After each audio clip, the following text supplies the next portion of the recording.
σας από την εκπομπή «Τα μυστικά του ωκεανού». Σήμερα θέλουμε να σας παρουσιάσουμε το δεύτερο επεισόδιο, ο αντίκτυπος της ρύπανσης στη θαλάσσια ζωή.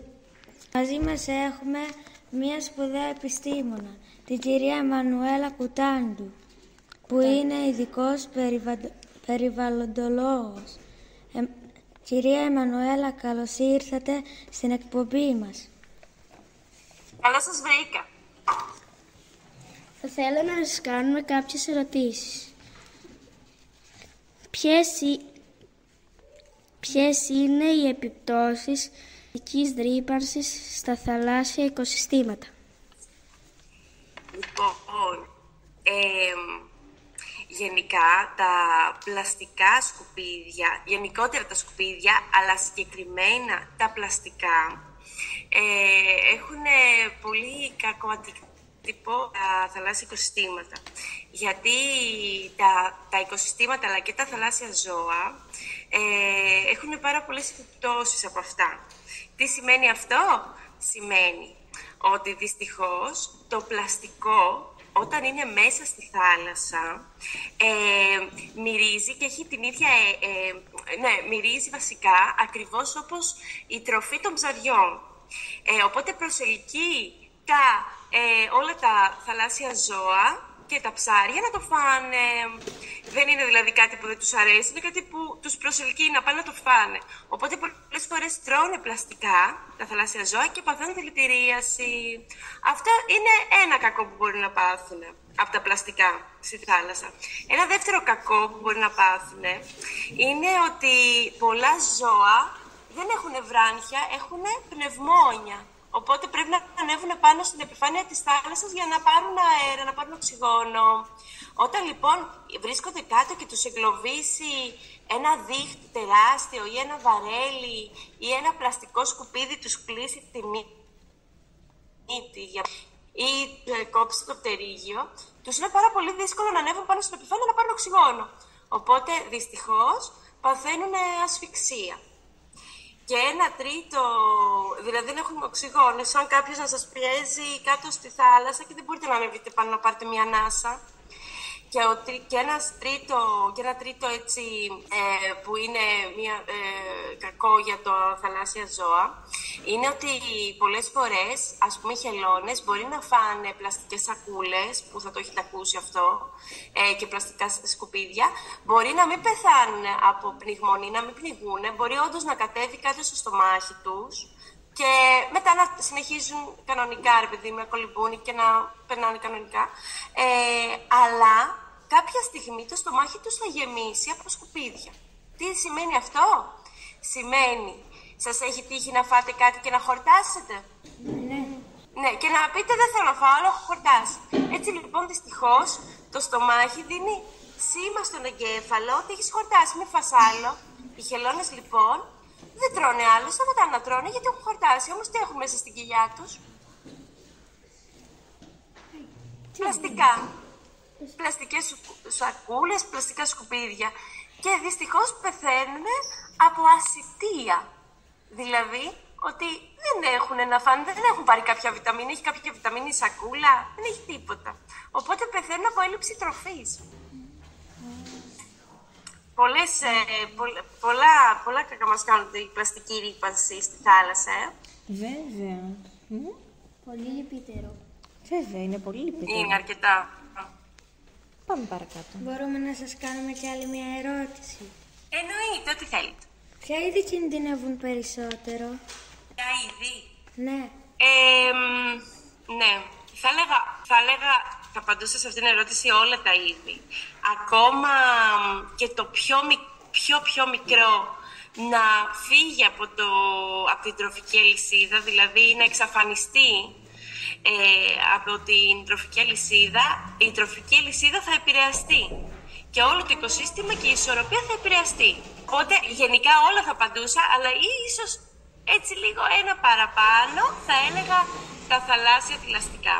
Δηλαδή οι φάλαινες, τα δελφίνια, οι φώκες και οι χελώνες που δεν είναι θηλαστικό, είναι θαλάσσιο ερπετό, αλλά δηλαδή τα ζώα που έχουν πνευμόνια. και χρειάζεται να ανεβαίνουν πάνω, ενώ πολλές φορές εγκλωβίζονται. Ό,τι άλλο, μπορείτε, αν θέλετε να σας κάνω κάποια επεξήγηση για την ερώτηση, αν δεν καταλαβαίνετε. Μπορούμε να σας κάνουμε μια άλλη ερώτηση. Ναι. Τι θα γίνει αν συνεχίσει ο ωκεανός να γεμίζει σκουπίδια? Ναι. Δεν ξέρω αν έχετε ακούσει για αυτή την μεγάλη κοιλίδα του Ειρηνικού. Την έχετε ακούσει? Όχι. Την μεγάλη κοιλίδα με πλαστικά που βρίσκεται στον Ειρηνικό μεταξύ Καλιφόρνιας και Χαβάης. Λοιπόν, αυτή σκεφτείτε είναι μια κοιλίδα που έχει γεμίσει με πάρα πολλά σκουπίδια, τόνους και είναι σε μέγεθος, για να φανταστείτε, περίπου 3 φορές η Γαλλία ή 12 φορές η Ελλάδα. Είναι ένας τεράστιος όγκος από πλαστικά που έχουν συσσωρευτεί λόγω των πολλών πλαστικών που παράγονται από εργοστάσια από όλες τις χώρες, κακή διαχείριση, αλλά συγχρόνως και τα θαλάσσια ρεύματα που τα μεταφέρουν εκεί και τα συσσωρεύουν. Αν κάποιος το έβλεπε από αεροφωτογραφία από πάνω, τα drones, τα ξέρετε? Ναι. Ναι. Αν κάποιος λοιπόν έβγαζε μια τέτοια φωτογραφία θα έμοιαζε με νησί. Γιατί όντως είναι ένα τεράστιο νησί από πλαστικά. Λένε παιδιά ότι αν μέχρι το 2050, δηλαδή σε 25 χρόνια από τώρα, πολύ λίγα χρόνια, αν δεν γίνει κάτι πολύ πιο άμεσο με τα πλαστικά, λένε ότι τα πλαστικά στη θάλασσα θα είναι περισσότερα από τους θαλάσσιους οργανισμούς και τα ψάρια. Σε ποσότητα, δηλαδή τα πλαστικά θα είναι πιο πολλά από όλα τα ψάρια στον κόσμο. Απίστευτο. Ευτυχώς, αυτό μπορώ να σας πω σαν ένα πραγματικά έτσι σαν έναν αριθμό, τέλος πάντων, σε 5 χρόνια από τώρα, σε 50 χρόνια, τα ψάρια θα είναι λιγότερα από τα πλαστικά. Και τι θα γίνει αν συνεχιστεί αυτό, αυτό ακριβώς. Θα κολυμπάμε και θα κολυμπάμε ανάμεσα σε πλαστικά και όχι σε ψάρια ή όχι σε ελεύθερα καθαρά νερά, αλλά θα κάνουμε βουτιά και θα βλέπουμε τριγύρω μας πλαστικά. Και αυτό είναι το ένα, το οποίο είναι και η αισθητική, έτσι. Δεν θέλουμε να βλέπουμε παραλίες και να κολυμπάμε ανάμεσα σε πλαστικά. Θέλουμε. Ούτε εμείς θέλουμε, ούτε τα ψάρια θέλουμε. Και δεύτερον είναι ότι τα πλαστικά, να ξέρετε, δεν χάνονται έτσι ξαφνικά. Δηλαδή, δεν χάνονται από τη γη ξαφνικά, δεν θα χαθούν. Δυστυχώς, τα πλαστικά διασπούνται σε μικρότερα κομματάκια με τη βοήθεια του αλατιού και του ήλιου. Οπότε, όταν ένα μεγάλο πλαστικό, φανταστείτε ένα κουβάς πλαστικός σπάσει, αρχίζει και σπάει με τα χρόνια μέσα στη θάλασσα, σπάει, γίνεται μικρά κομματάκια. Αυτά τα κομματάκια λέγονται μικροπλαστικά. Τα έχετε ακούσει? Ναι. Αυτά λοιπόν τα μικροπλαστικά είναι ο τρόμος του φόβους μας. Είναι η σύγχρονη απειλή, να σας το πω με άλλα λόγια. Αυτά τα μικροπλαστικά είναι πολύ δύσκολο να τα συλλέξει κάποιος. Όπως ας πούμε, μπορεί κάποιος μια οργάνωση να πάει να καθαρίσει τον Ειρηνικό ωκεανό, θα πάει να καθαρίσει τα πιο μεγάλα κομμάτια. Άμα δεν μπορεί να καθαρίσει όμως, είναι πολύ δύσκολο να του ξεφύγουν τα μικροπλαστικά. Αυτά τα μικροπλαστικά τα τρώνε τα ψάρια και αυτά τα ψάρια ποιος τα τρώει? Ο άνθρωπος. Οπότε ένα πρόβλημα που έχουμε δημιουργήσει εμείς, ξαφνικά το βλέπουμε μπροστά μας. Γιατί όλα αυτά τα μικροπλαστικά θα συσσωρεύονται στο δικό μας οργανισμό. Και ακόμα και αυτό είναι πολύ λυπηρό και γι' αυτό το λέμε ότι είναι η σύγχρονη απειλή, τα μικροπλαστικά. Να σας το πω και πώς είναι στα αγγλικά, γιατί επειδή κάνετε και ένα πολύ ωραίο podcast και επειδή είστε και εσείς επιστημονικοί συνεργάτες, να σας πω ότι τα μικροπλαστικά θα τα ακούσετε στα αγγλικά microplastics, σαν ορολογία. Θα το πούμε και στην δασκάλα των αγγλικών. Microplastics, δηλαδή μικρά πλαστικά. Ωραία. Πάμε παρακάτω. Ναι. Μπορούμε να σας κάνουμε άλλη μια ερώτηση. Εννοείται.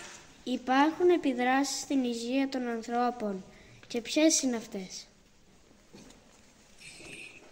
Ναι, αυτό λίγο κολλάει, συσχετίζεται δηλαδή με αυτό που σας έλεγα πριν, ότι δυστυχώς θα το βρούμε μπροστά μας και αν τώρα ακόμα δεν το έχουμε εντοπίσει, σε 25 με 50 χρόνια σίγουρα οι άνθρωποι θα το εντοπίζουν. Εννοείται ότι θα υπάρχει σίγουρα, θα επηρεάζει την υγεία των ανθρώπων, καθώς σκεφτείτε να μπαίνουν πλαστικά κομματάκια μέσα στο σώμα μας.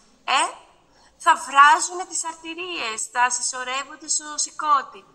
Ένα πράγμα θα σας πω που μου είχε κάνει πάρα πολύ μεγάλη εντύπωση. Πριν ένα χρόνο, γιατί ασχολιόμουν πάρα πολύ με τα μικροπλαστικά, ήταν η διπλωματική μου στο μεταπτυχιακό. Πετύχαμε. Αυτό. Πετύχαμε τον ειδικό. Είχε γίνει μία έρευνα στους Εσκιμώους. Τους ξέρετε τους Εσκιμώους? Όχι. Δεν τους ξέρετε τους Εσκιμώους? Όχι. Τους έχετε ακούσει? Τους έχουν ακούσει, αλλά δεν ξέρουμε πώς είναι. Έχουν ακούσει τη λέξη Εσκιμώ, αλλά δεν ξέρουν πώς είναι.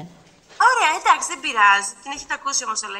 Λοιπόν, η Εσκιμώ είναι μία φυλή που ζει έτσι σε πολύ ακραίες καιρικές συνθήκες, δηλαδή ζουν στα χιόνια και σε παραθαλάσσιες έτσι, περιοχές. Οι Εσκιμώοι λοιπόν, το 90% της τροφής τους αποτελείται από ψάρι. Πώς εμείς, ειδικά και εσείς στην Κρήτη, ρε παιδί μου, έχουμε το κρέας, που έχουμε πολλά κατσίκια, πολλά πρόβατα, πολλά τέτοια. Οι Εσκιμώοι ψαρεύουν πάρα πολύ. Αυτή είναι η κυρία τροφή τους, το ψάρι. Έγινε λοιπόν μια έρευνα σε μια φυλή από τους Εσκιμώους και δεν θα σας πω τώρα λεπτομέρειες της έρευνας, πώς ακριβώς το έκαναν και τα λοιπά, αλλά βρέθηκαν μικροπλαστικά μέσα στο μητρικό γάλα. Δηλαδή η μαμά θυλάζει το μωράκι της και μέσα σε αυτό το μητρικό γάλα που είναι μέσα στον οργανισμό μας, δεν βγαίνει έξω, δεν εκτίθεται αυτό το μητρικό γάλα, βρέθηκαν στοιχεία μικρά, νανοπλαστικά βασικά, αλλά είναι μικρά πλαστικά, στο πιο αγνό πράγμα σε ολόκληρο τον κόσμο, το μητρικό γάλα, δηλαδή και εσάς, η μαμά σας θα σας θύλαζε. Και εγώ έχω 2 παιδάκια, τα θύλαζα. Είναι το πιο αγνό πράγμα στον κόσμο το μητρικό γάλα. Και παιδιά βρέθηκε εκεί με απίστευτο, Οπότε από αυτό και μόνο το παράδειγμα, ίσως μπορείτε να καταλάβετε τι αντίκτυπο θα έχουν τα μικροπλαστικά και η πλαστική ρύπανση σε 25 με 50 χρόνια από τώρα. Συμφωνείτε? Ναι. Φαντάζεστε τι θα γίνει σε λίγα χρόνια? Θα γεμίσει το σώμα μας με αρρώστιες. Μπορούμε να σας κάνουμε άλλη μια ερώτηση? Ναι. Μπορούμε να κάνουμε κάτι για να σταματήσει η ρύπανση? Ποια είναι η λύση?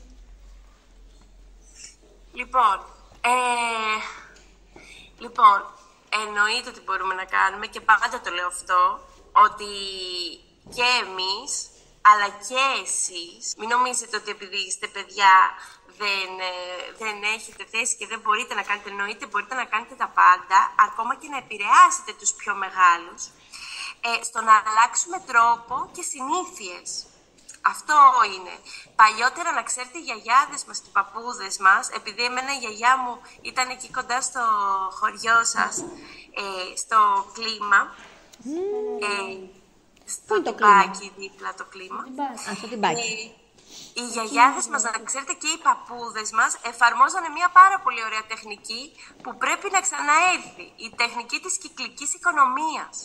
Δηλαδή, τίποτα δεν πετούσανε και το επαναχρησιμοποιούσαν. Αυτή η τεχνική, αν το έκαναν όλοι οι άνθρωποι στον κόσμο τώρα, δεν θα παρήγαμε τόσο πλαστικό και δεν θα σπαταλούσαμε τόσο πλαστικό. Να σας δώσω 2-3 απλά παραδείγματα που μπορούμε να τα βάλουμε στην καθημερινότητα. Για παράδειγμα, το μαρούλι, πολύ όμορφο το μαρούλι που μπορούμε να το πάρουμε και να το κόψουμε, να το κάνουμε σαλάτα. Μήπως έχετε παρατηρήσει στο σούπερ μάρκετ που υπάρχουν έτοιμες κομμένες μαρουλοσαλάτες σε σελοφάν? Ναι. Ωραία. Να το ένα πλαστικό καινούριο που δεν χρειάζεται. Καμιά φορά για να κάνουν πιο εύκολη, λέει, τη ζωή μας, το βάζω σε εισαγωγικά, μας τα κάνουν όλα έτοιμα για να τα έχουμε όλα γρήγορα και να μην καθόμαστε να κόβουμε το μαρουλάκι, να κάνουμε μία σαλατούλα, αλλά παίρνουμε έτοιμο το κομμένο μαρούλι που είναι μέσα σε σελοφάν. Έχετε δει επίσης το κοτόπουλο που βρίσκεται μέσα σε κάτι ταψάκια από φελιζόλ, κομμένο, και έχει και μία πλαστική μεμβράνη. Ναι. Όλα αυτά λοιπόν τα πλαστικά, αν πάρουμε αυτή τη συσκευασία από το σούπερ μάρκετ, έχουμε και το σελοφάν, αυτό που είναι το λεπτό, το μίας χρήσης, και το ταψάκι, το φελιζόλ. Αυτά τώρα είναι μίας χρήσης, τα χρησιμοποιήσαμε για πολύ λίγο, για πόση ώρα, και το πετάμε. Ενώ αν πηγαίναμε στο κρεοπόλι θα του λέγαμε ένα κοτόπουλο φιλέτο και θα μας το βάζει σε ένα χαρτί και θα φεύγαμε. Οπότε, με πολύ απλές καθημερινές συνήθειες, αποφεύγοντας το πλαστικό και τις πλαστικές συσκευασίες, θα μπορούσαμε να κάνουμε ένα λιθαράκι, κάτι καλύτερο στον κόσμο. Όπως το παγούρι. Εσείς έχετε παγουρίνο στο σχολείο? Ναι. Τέλεια. Έχετε κάνει ήδη λοιπόν ένα βήμα μπροστά. Δεν χρησιμοποιείτε κάθε μέρα ένα πλαστικό μπουκαλάκι. Δηλαδή φανταστείτε κάθε μέρα να παίρνετε από το κηλικείο κάθε μέρα ένα πλαστικό μπουκαλάκι νερό. Κάθε μέρα. Σκεφτείτε πόσα μπουκαλάκια τέτοια έχετε σώσει παίρνοντας ένα παγούρι να το χρησιμοποιείτε για πολλές χρήσεις. Συμφωνείτε? Ναι. Όπως και εγώ έχω εδώ το θερμό μου κατεστραμμένος, αλλά το χρησιμοποιώ πολύ. Και να σας πω κιόλας ότι με αυτόν τον τρόπο την επαναχρησιμοποίηση, την ανακύκλωση, αλλά και τη χρησιμοποίηση εναλλακτικών υλικών. Δηλαδή, για παράδειγμα, εγώ το 2025, ως Εμμανουέλα, θα σας πω προσωπικά μου παραδείγματα για να πάρετε θάρρος. Αποφάσισα ότι δεν θα παίρνω σαμπουάν και αφρόλουτα σπίτι, γιατί είναι μία πλαστική συσκευασία που τη χρησιμοποιώ για ένα μήνα. Πόσο είναι το σαμπουάν, τόσο. Το χρησιμοποιώ ένα μήνα το σαμπουάν και μετά αυτό το κάνω, το πετάω. Κάποια κιόλας δεν ανακυκλώνονται. Μην νομίζετε ότι δεν ανακυκλώνονται όλα. Το πετάω. Αυτό θα μείνει για πάντα στον κόσμο, για 450 χρόνια. Αποφάσισα λοιπόν ότι το 2025 δεν θα ξαναχρησιμοποιήσω σαμπουάν. Έτσι λοιπόν, τι πήρα? Άρχισα και έπαιρνα σαπούνια που έχουν γίνει για να είναι σαμπουάν. Δηλαδή, λέγεται στέρεο σαμπουάν και είναι μία πλάκα σαπουνιού. Αυτό λοιπόν τώρα είναι τυλιγμένο σε ένα χαρτάκι και έτσι το αγοράζω. Δεν είναι μέσα σε πλαστικό μπουκάλι. Οπότε το 2025 από μένα και μόνο θα σώσω πολλά πλαστικά, δεν θα χρησιμοποιήσω πλαστικά μπουκάλια. Και επίσης για το σώμα έχω πολλά φετσόλαδα, αυτό θα το ξέρετε ίσως εσείς. Τα φετσόλαδα είναι το παλιό λάδι. Άμα στα φετσόλαδα βάλεις ποτάσα και τα ανακατέψεις με έναν τρόπο, φτιάχνει σαπούνι. Έτσι λοιπόν, τα παλιά λάδια τα επαναχρησιμοποιώ και τα κάνω σαπούνι. Και με αυτό το σαπούνι εγώ πλένω και εμένα και τα παιδιά μου. Πέσατε τώρα σε πολύ σκληρό περιβαλλοντολόγο. Τα ξέρατε όλα αυτά, παιδιά? Όχι.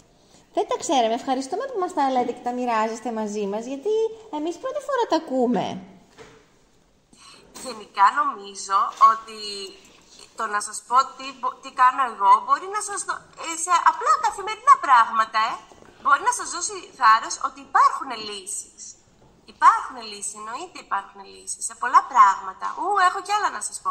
Για παράδειγμα, ας πούμε, αντί να χρησιμοποιούμε όταν πάτε στο σούπερ μάρκετ με τη μαμά ή τον μπαμπά σας, όταν πάτε να πάρετε μπατονέτες για παράδειγμα, προσπαθήστε να μην πάρετε πλαστικές μπατονέτες, να το δείτε λίγο καλύτερα, να το ερευνήσετε και να πάρετε από ή ξύλινες ή χάρτινες, που βιοδιασπάται πιο εύκολα και δεν είναι πλαστικό, που θα πάρει σε μια μπατονέτα γύρω στα 60-70 χρόνια να λιώσει και να γίνει μικροπλαστικό. Και αν Καταλάβατε? το πάλι. Καταλάβατε? Εγώ έχω μία. Άμα δεν απάντησα στην ερώτησή σας, μπορείτε, άμα θέλετε και έχετε απορίες, να με ρωτήσετε κι άλλα. Έχω μία απορία. Ναι. Το κουτάκι της οδοντόκρεμας, μετά που το πετάμε, πόσα χρόνια κάνει να λιώσει? Λοιπόν, έχετε απόλυτο δίκιο. Λοιπόν, παλιά οι οδοντόκρεμες, πριν 5 χρόνια περίπου, όχι και πάρα πολύ παλιά, φτιαχνόταν από ένα υλικό, αν το βλέπατε πίσω και το παρατηρούσατε, από πλαστικό, αλλά ήταν από πλαστικό που δεν μπορεί να ανακυκλωθεί. Αυτό είναι πολύ σημαντικό, καθώς η οδοντόκρεμα πόσο μας κρατάει? Κανένα μήνα? Κάπου εκεί. Παραπάνω. 1,5 πες. 1,5 μήνα χρησιμοποιούσες κάτι και μετά το πετάς. Αυτό θέλει γύρω στα 400 χρόνια να λιώσει. Δηλαδή, άμα το αφήσεις εκεί, σε μια γωνία του σπιτιού σου, εσύ μεγαλώσεις, θα παντρευτείς, θα κάνεις παιδί, το παιδί σου θα κάνει παιδί, το παιδί του παιδιού σου θα κάνει άλλο παιδί. Άμα πας εκείνη τη γωνία του σπιτιού που έχεις αφήσει την οδοντόκρεμα, θα το ξαναβρεις εκεί. Απίστευτο. Γι' αυτό τα μίας χρήσης προϊόντα πρέπει ή να ανακυκλώνονται ή να μην τα ή να παίρνουμε κάτι που να μην είναι πλαστικό. Η οδοντόκρεμα, για να σας λύσω την απορία, πλέον, επειδή είπαν από οδηγία Ευρωπαϊκής Ένωσης ότι τα πλαστικά που δεν ανακυκλώνονται θα αποσύρονται σιγά σιγά από την αγορά και τα εργοστάσια θα συσκευάζουν τα προϊόντα τους με πλαστικό που ανακυκλώνεται, πλέον η οδοντόκρεμα, αν πάτε στο πίσω μέρος και δείτε ένα τριγωνάκι που έχει κάτι αριθμούς μέσα, έχει το 2 ή το 3. Όταν έχει το 2 και το 3 σημαίνει ότι ανακυκλώνεται. Οπότε, εσείς αυτό που έχετε να κάνετε είναι όταν τελειώσει η οδοντόκρεμά σας, την κόβετε με ένα ψαλίδι, την καθαρίζετε από μέσα, να μην έχει κατάλοιπο οδοντόκρεμας και το πετάτε ξανά στην ανακύκλωση. Βέβαια, να σας πω κάτι πολύ ωραίο που μου είχαν πει πριν χρόνια. Ναι. Έχω μία φίλη, τη γνωρίζετε, τη Δανάη. Την κυρία Δανάη. Τη γνωρίσαμε στον Ιδρύο. Ναι. Ωραία. Μπορεί να σας το είπε κιόλας, άμα την είχατε ρωτήσει σχετικά. Η Δανάη λοιπόν ζούσε στο Εδιμβούργο γιατί σπούδαζε εκεί πέρα, στη Σκωτία. Η Σκωτία λοιπόν είχε ένα μαγαζί που πουλούσε οδοντόκρεμες. Και πώς τις πουλούσε όμως? Αυτή είναι η πλάκα του. Τα ξέρετε αυτά τα μηχανήματα που βάζεις από κάτω ένα χωνάκι, που βγάζει παγωτό, βάζεις από κάτω ένα χωνάκι, πατάς ένα μοχλό και σου βγάζει ένα παγωτό. Ναι. Ωραία.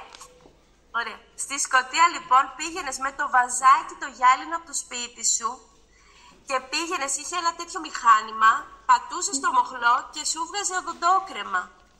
Τέλειο. Πήγαινες στο σπίτι, χρησιμοποιούσες την οδοντόκρεμά σου, σου τελείωνε μετά από 1,5-2 μήνες και ξαναπήγαινες με το ίδιο βαζάκι και ξαναγέμιζες την οδοντόκρεμα. Και πώς τη βάζατε? Με αυτό το μηχάνημα την έβαζε. Δηλαδή είχε ένα μοχλό, όπως βάζεις το παγωτό που το κατεβάζεις και σου κάνει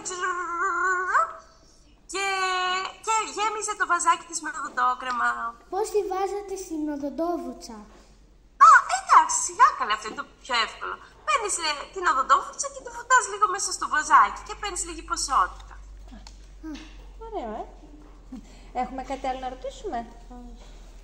Ναι. Έλα, Νίκο, εσύ θα ρωτήσεις? Πες. Ακούσαμε τη λέξη μικροπλαστικά. Τι ακριβώς είναι αυτό? Είναι κακό για την υγεία? Μας το εξήγησε αυτό η κυρία. Λοιπόν, αυτό το είπαμε προλίγο, αλλά δεν πειράζει, θα το πω με λίγα λόγια. Όταν ένα μεγάλο σκουπίδι, ας πούμε ένα σκουβάσι, ένα βαρέλι,